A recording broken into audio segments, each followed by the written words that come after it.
So tell me what this is. It's the standard form of a quadratic, right? Standard form. So if I said your equation is 3x squared plus 2x plus 6, could you identify A, B, and C for me? Yes. How would you identify A, B, and C for me? A would be 3. A would be 3. How do you know A is 3? So that's x squared. Is A always with the x squared? Yes. Yes. Now, you guys know that I don't usually like to use always and never, right? Especially in this class, because things change sometimes. But is A always with the x squared? Yes, when we're talking about quadratics, right? So what else do you know? B is 2, and why is B 2? Because it's always with the x. Guess what we have left? C. C is the 6. It's the constant, right? Is that why they have a C there, to represent constant? No, it's just A, B, and C, alphabetical letters, right? Is that such a thing, alphabetical letters? I guess. Okay. Letters in alphabetical order, right? They chose A, B, and C. Now, C happens to be the constant, so that's, a way that you can remember it for sure. Just keep that in mind, right? Okay, so this might get tricky if you're not careful. What about x squared minus 3x plus 5? What's A this time? It doesn't say a 1. Oh, it's implied. Okay. A. What's B? Wait, what? Oh, negative 3. So you have to keep the sign with the number? Okay, that's super important, right? C. Why is it important that we're able to identify A, B, and C? I will tell you. Remember we talked about the football analogy, right? And I said if we call 38, I think is what it is. Let me say 38. I know the hand sign. I'm running. Okay. Does that mean that Peyton's going to hand the ball off to Peyton? And that's the only thing that could possibly happen. Or he might throw the ball to Peyton. No, right? When Coach calls a play, there's multiple things that can mean. Depending on the coverage, depending on the blitz, depending on if maybe one of our players get tackled right away or something like that, right? Just because there's one particular play called, that there's still different options that play can mean depending on all the things that's happening on the field, right? Just like in algebra, just because we have a quadratic to solve, there's not just necessarily one way to solve it, is there? What are the ways that you know to solve quadratics so far? Graphing. Good. How else? My second favorite F word? Factoring. Good. How else? Square roots. You know one more way. Completing the square.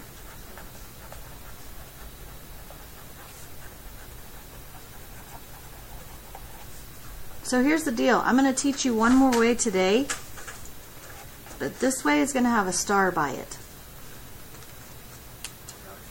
Because remember I told you graphing works sometimes, right? When it crosses at nice even places on the x-axis. Factoring works sometimes when you can actually factor the trinomial. Square roots work sometimes when you have just an x squared term that you can deal with and not an x term. Completing the square works sometimes. I mean, it mostly works all the time, but some of those ugly, ugly fractions you got yesterday, right? You don't want to mess with that. This last way works every time. Guys, if it works every time, why didn't I just teach it to you first and only teach that to you? Well, yeah, my teachers say that I have to teach more things than one, but think back to football. What if we only planned one way? We only know one way. We're not flexible. We're not. We can't broaden our horizons. We don't have good math knowledge, do we? Okay.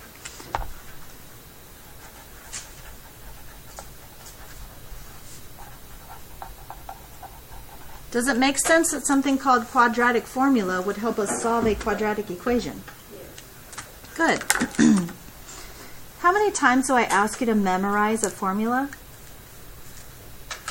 Hardly ever, right? Hardly ever. Because I want to teach you the patterns or something like that so that what's actually happening math-wise makes sense. And we use it enough and then you'll just know it anyways, right? This is a formula I'm making you memorize. It's that important, okay? X equals negative b plus or minus the square root of b squared minus 4ac all over 2a.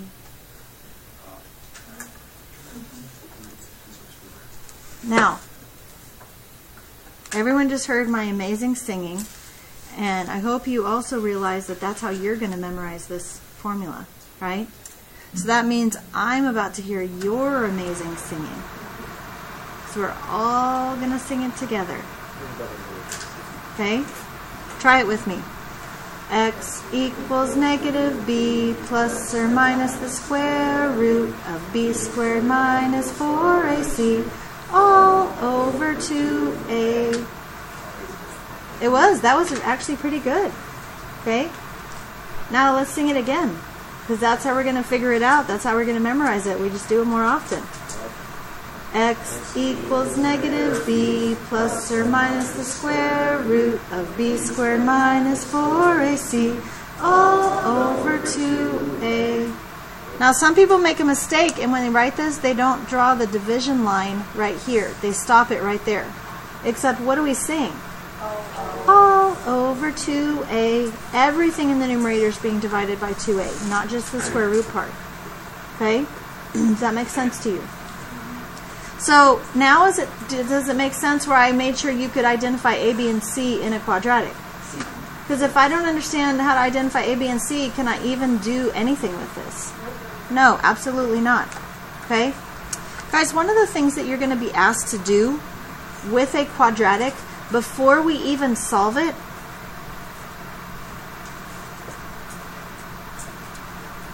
is use the discriminant to determine how many solutions there are. Now, you already know how many solutions there are for a quadratic, right? How many? 2, right? Because that's our highest exponent, okay? So, but not only can the discriminant tell you how many, but it can tell you the type. That can be really, really important. That can actually save you a lot of work, okay? If we're going to use the discriminant, you kind of got to know what the discriminant is, right? But here's the deal. You already know what it is, you just don't know it yet. Here's the discriminant.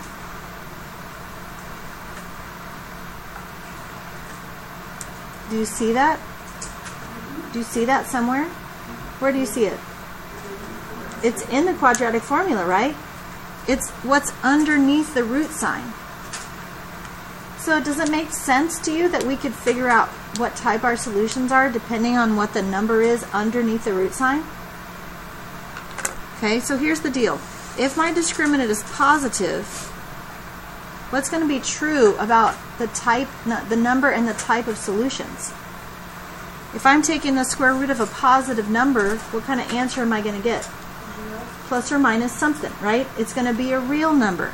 And I will have 2 of those. 2 real solutions. Okay? What if my discriminant is 0? If I take the square root of 0, what do I get? 0. So really all I have left is negative b over 2a. How many solutions is that? That's 1, right?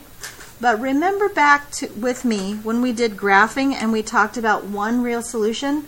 Isn't it really 2?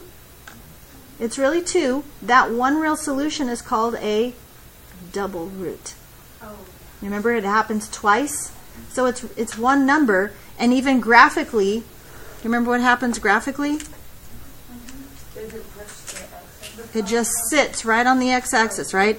It either sits on it like that, or it hangs underneath like that.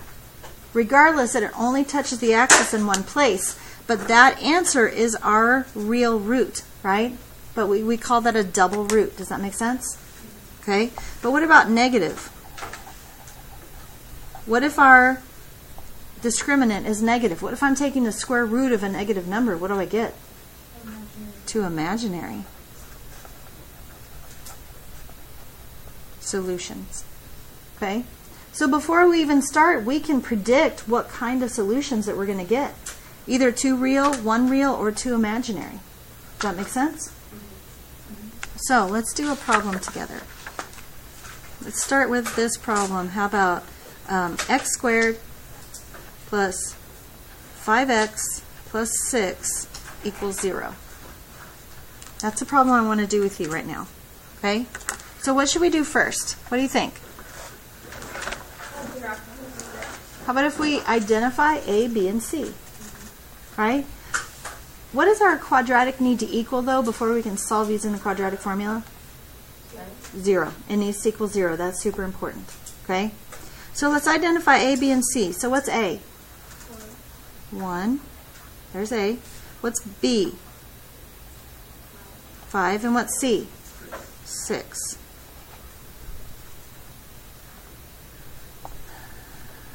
Let's think about our discriminant for just a minute.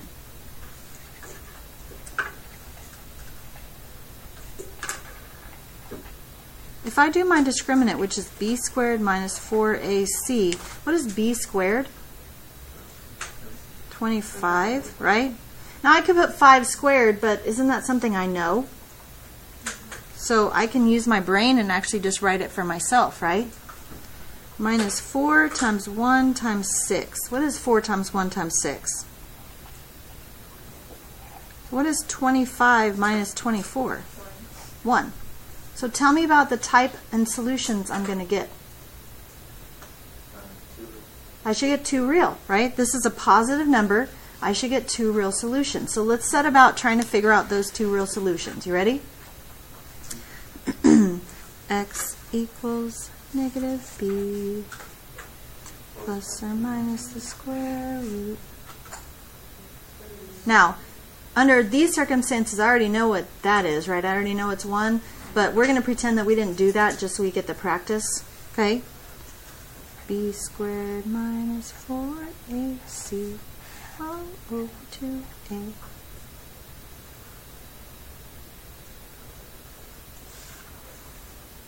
Now, I have a couple options here, and it really kind of depends on where I am and what I'm doing. Okay? I'm sitting in my desk at school right now, so I could easily reach over and grab my calculator to do all the work for me, right? But I'm not always at school.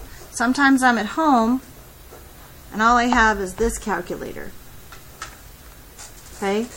So, just for argument's sake, I'm going to pretend like you guys do your homework at home.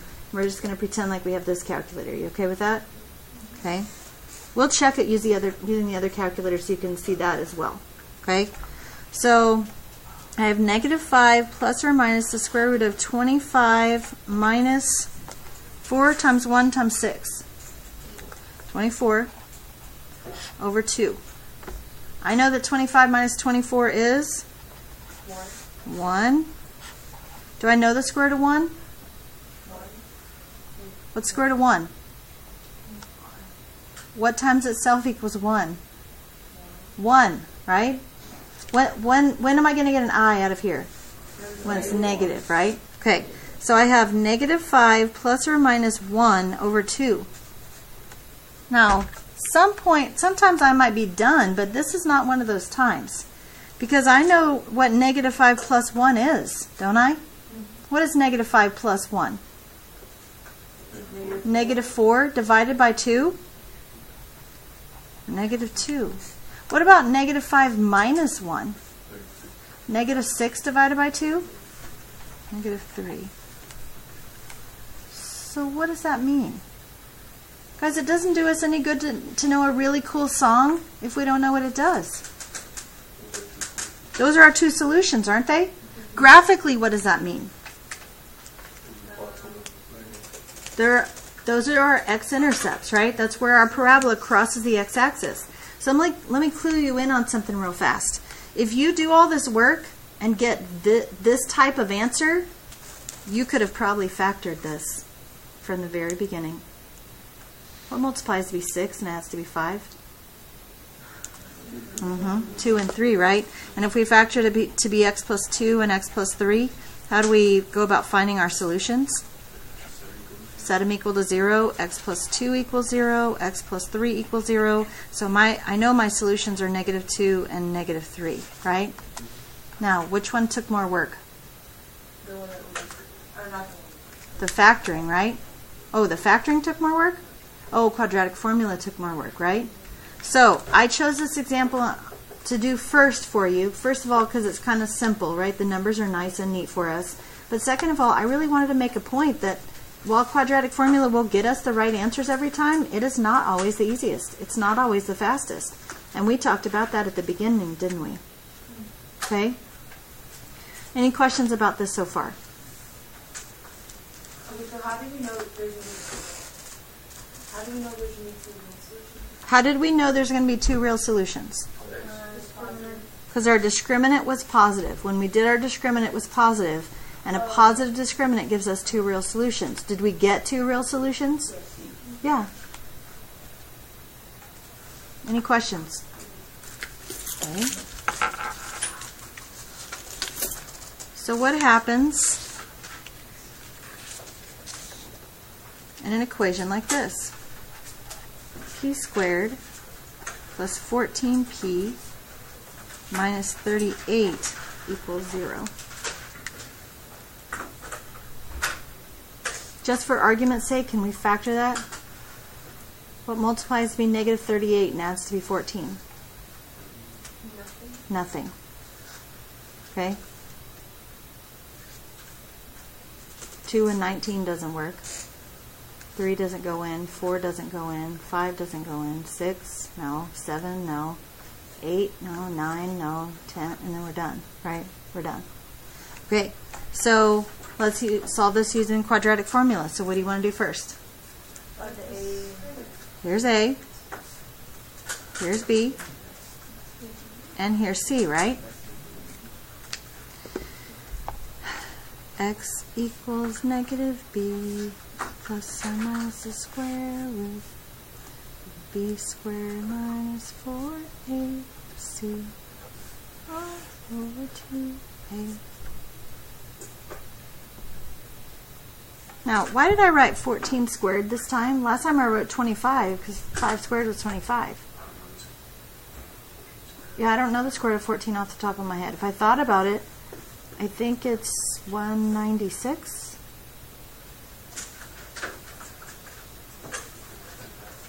You gonna find out for me? Okay, thanks. What is it? 196. 196? Okay. But that took me a minute to think about, right? So I just went ahead and wrote it so I know that I have it there for sure. Okay? So let's simplify what we can. 14 plus or minus the square root of 196 is what we said, right? Minus. Now, do you guys notice that I'm seeing this as a minus sign and not a negative 4? Okay?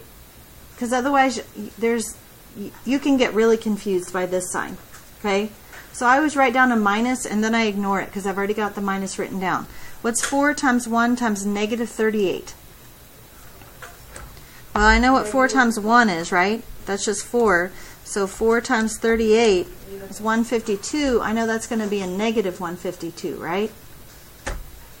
Negative 152 over 2. Now what happens here? Okay, subtracting a negative is adding. So I get negative 14 plus or minus the square root of 152 plus 196 is 348 over 2. Can I do anything?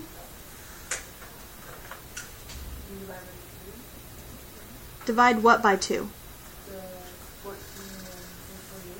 Isn't it? Well, first of all, can I divide into a square root sign? No, I can only divide something that's been already pulled out of the square root sign. I can't get into that square root sign at all, can I? So is there anything that I can pull out of 348? I don't know off the top of my head, but I better check, right? 348 divided by 4. Oh, that's evenly divisible. Why did I choose 4? Because I know the square root of it, right? So if 348 is really the same as 4 times 87, what is that the same as? What's the root of 4? 2. What's the root of 87? I don't know either. Okay?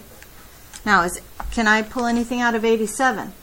I can't pull 4 out of it because it's not an even number, right? What's the next thing I know the square root of? 9. Nope, 87 is not divisible by 9. 16. No. 25. I already know that one's a no, right? What's next? 36. No. 87 divided by 64. Well, that seems obvious that it's not, right? What's next? 49. Oh, I skipped 49, didn't I? What? 49 I know is not going to work because 49 doubled is 98. Right? That's not going to go in. 81, is that going to work? And pretty much everything above that's definitely not going to work. So can I divide anything else into 87? No. So here's what I end up with right here is negative 14 plus or minus 2 root 87 over 2. Look in the numerator. Are these two numbers divisible by the same thing? Then I can factor out that term. So I can factor out a 2 and get negative 7 plus or minus just the root of 87 over 2. Remember, the only thing I'm allowed to simplify in division problems like this are common factors. Do you see that I have a common factor right here now? And 2 divided by 2 is what? That simplifies to 1, doesn't it? So my final answer is what?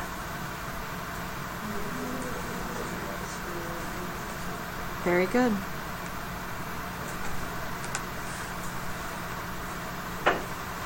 Now here's the deal.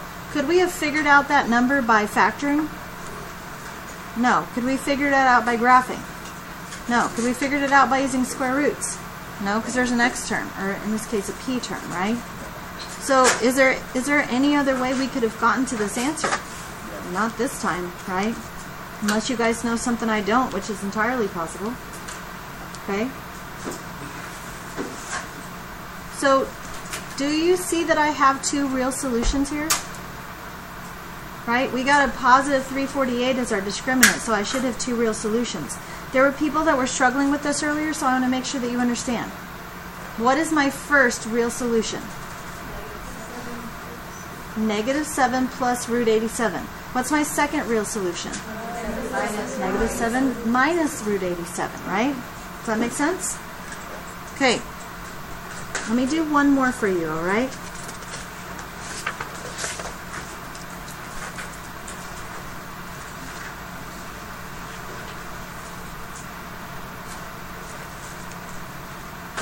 B squared plus 2b equals negative 20.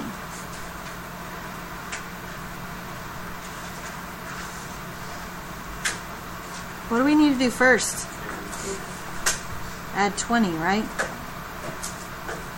B squared plus 2b plus 20 equals 0.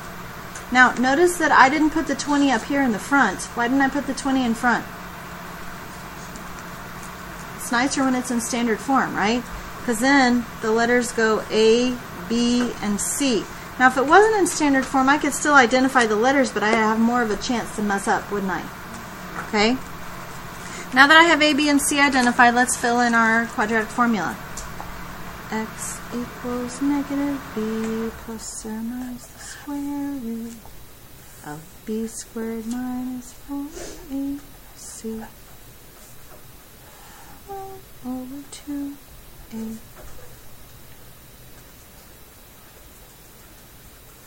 Okay, so far?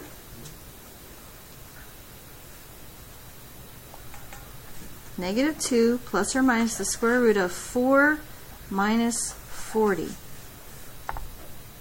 80. Sorry.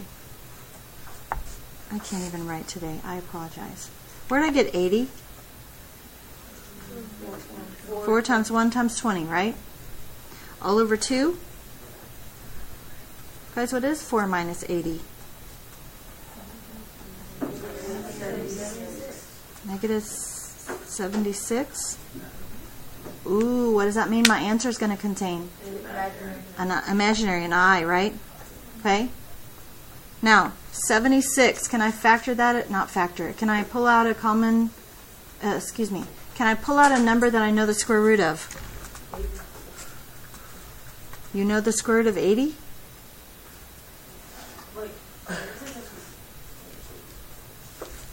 76 divided by 4. Why did I choose 4? Because I know the square root of it. Nice. So negative 76 is the same as negative 1 times 4 times 19. Right? What's the square root of negative 1?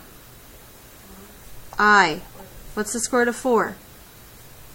2. What's the square root of 19? I don't know either, right? Now, why didn't I put the plus or minus here? That's like already taken care of in the problem. Do you see that? Okay. So I have negative 2 plus or minus 2I root 19 over 2. Now, what do you remember from up here? Aren't those numbers both divisible by 2? So I could factor that 2 out and simplify it with the denominator, right? So I would get negative 1 plus or minus I root 19. Done. Yay! Why is this one of my favorite lessons to teach? How many times in your mathematical career from now until a long time from now are you going to have to solve quadratics? Algebra 2, pre-cal, calculus, college algebra, ACT, SAT, I think TSI. A lot. It's a lot.